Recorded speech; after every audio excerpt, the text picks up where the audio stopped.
Catherine Bernardo nagtatampo kay Alden Richards. OMG, ano na naman kayang dahilan ang lahat ng ito? Siyempre, dapat naalamin ang kung anuman ang makapagbibigay lungkot sa puso ni Catherine Bernardo. Sabi nga ni Catherine na minsan na siyang nasaktan, minsan na siyang naloko. Kaya sana dapat ay magiging seryoso na at focus na si Alden sa pag-ibig kay Catherine Bernardo. Dahil sabi nga ng aktres ay dalang-dala na umano siya sa mga pagkakataong ito. Ay, naku naman. Siyempre, normal lamang umano iyon dahil si Catherine Bernardo ay tunay na nagmamahal ngayon sa gwapong aktor na si Alden Richards. Siguro nga may kunting tampo ang actress dahil alam naman ng netizens na maraming babae ang nagkakagusto sa gwapong aktor na si Alden Richards. Bagay lamang na pagsiselosan ni Catherine Bernardo. Ano ba yan?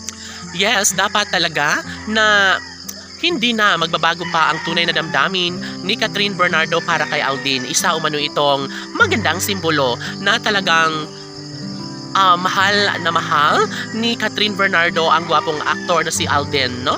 Sana nga ay habang buhay na silang magiging happy. Sana ay hindi na iiyak muli si Catherine Bernardo sa piling ni Alden Richards. Inaasahan ng taong bayan na kailanman ay hindi na magagawa pa ni Alden ang saktan ang puso ni Catherine Bernardo.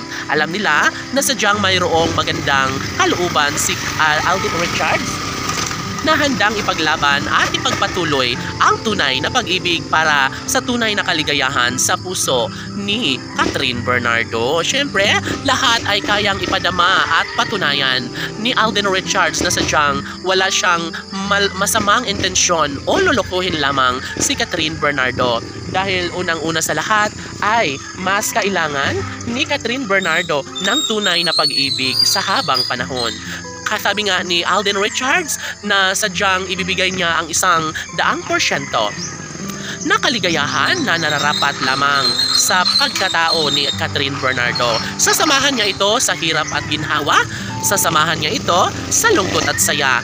Kaya gano'n na lang ang kaligayahan sa puso ng kanilang milyon-milyon na mga tagahanga. Bagay at talaga nga namang ito lang dapat ang mararamdamang kaligayahan sa pagkatao ni Catherine Bernardo.